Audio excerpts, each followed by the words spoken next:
शाम ढल चुकी थी। सूरज आखिरी बार खेतों पर अपनी लाल रोशनी बिखेर रहा था। राजवीर अपनी बाइक रोककर दूर तक फैले रास्ते को देख रहा था, उस रास्ते को जो नरैहटा गांव की ओर जाता था।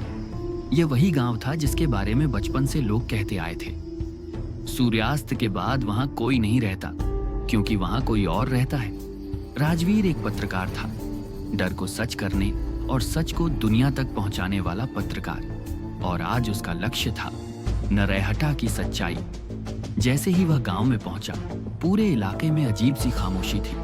कुत्ते तक नहीं भौंक रहे थे, कहीं कोई आदमी नहीं, बस टूटी दीवारें, खाली घर और बंद खिड़कियां, जैसे सबकी आंखें उस पर टिकी हों। राजवीर ने आवाज लगाई, कोई है यहाँ? उत्तर में बस हवा चली, और हवा के साथ किसी के कदमों की अत्यंत धीमी आवाज, टक टक टक। वह पीछे मुड़ा, कोई नहीं था। अचानक एक दरवाजा चरमराया। एक बूढ़ा आदमी बाहर आया, दुबला, काला, आंखें पूरी सफेद। वह बोला, सूरज डूब चुका है, यहां से निकल जाओ बेटा। क्यों बाबा? बूढ़ा आदमी कांपती आवाज में बोला, क्योंकि इस गांव में हर रात वही लौटती है, वही जिसने गांव को खत्म किया। कौन? बूढ़े ने धीमी आवाज में कहा, चंदा, चंडालिन। फिर उसने झट से दरवाजा बंद कर लिया। राजवीर ने एक घर में टॉर्च से रोशनी डाली। दीवारों पर काली कालिख थी, जैसे कोई आग लगी हो। एक और घर में उसने देखा, दीवार पर बड़े बड़े अक्षरों में लिखा था, वह फिर आएगी। एक कमरे में दीवारें खून से सनी थीं, जैसे किसी ने नाखूनों से खुद को बाहर निकालने की कोशिश की हो। राजवीर का दिल तेज होने लगा, लेकिन उसका काम उसे आगे बढ़ा रहा था। वह गांव के बीच वाले कुएं को देखने गया। उसी कुएं के बारे में कहानियां थीं कि रात को कोई औरत रोती है। पहले तो कुछ नहीं था, फिर अचानक कुएं के अंदर से किसी के रोने की आवाज आई, धीमी लेकिन बेहद दर्दनाक। हाँ, बचा लो। राजवीर टॉर्च लेकर आगे झुका, और तभी किसी ठंडी हथेली ने उसके कंधे को पकड़ा। वह झटके से पीछे मुड़ा, पर वहां कोई नहीं था। कुएं की रोशनी बुझ चुकी थी, और अब कुएं की दीवार पर काले बाल लटक रहे थे, जो अभी अभी ऊपर चढ़े हों। हवा अचानक रुक गई, पेड़ स्थिर हो गए, पूरा गांव अंधेरे में डूब गया। राजवीर को लगा कोई पीछे खड़ा है। धीरे धीरे उसने मुड़कर देखा, एक लंबी सफेद साड़ी में लिपटी औरत, चेहरा घूंघट से ढका, बाल जमीन तक, और सबसे डरावना, वह हवा में तैर रही थी। उसकी आवाज हवा में फुसफुसाई, मेरा गांव, क्यों आया है तू?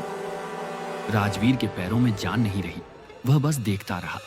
औरत ने घूंघट हटाया, चेहरे पर कोई आंखें नहीं थीं, सिर्फ दो काली गुफाएं जिनसे धुआं निकल रहा था।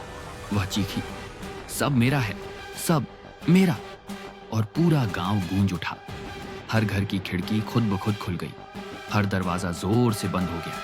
पेड़ उल्टी दिशा में हिलने लगे। चंदा उसके पास आती जा रही थी। धीरे धीरे तैरती हुई राजवीर भागा। पूरे गांव के रास्ते बदल चुके थे। जो सड़क दाईं जाती थी, बाईं मुड़ जाती थी। किसी घर से हंसी आती, किसी से चीखें, कहीं साए चलते, कहीं साए रुक जाते। वह मंदिर की ओर दौड़ा, जो गांव का एकमात्र सुरक्षित स्थान कहा जाता था। लेकिन मंदिर का दरवाजा आधा जला हुआ था। उसने जैसे तैसे उसे खोला और अंदर घुसा, लेकिन अंदर दीवारों पर ताजा खून से लिखा था, कोई बच नहीं सकता। बाहर अचानक चुप्पी छा गई। कदमों की आवाज धीरे धीरे पास आती हुई। राजवीर ने दहशत में टॉर्च जलाई। चंदा दरवाजे पर खड़ी थी।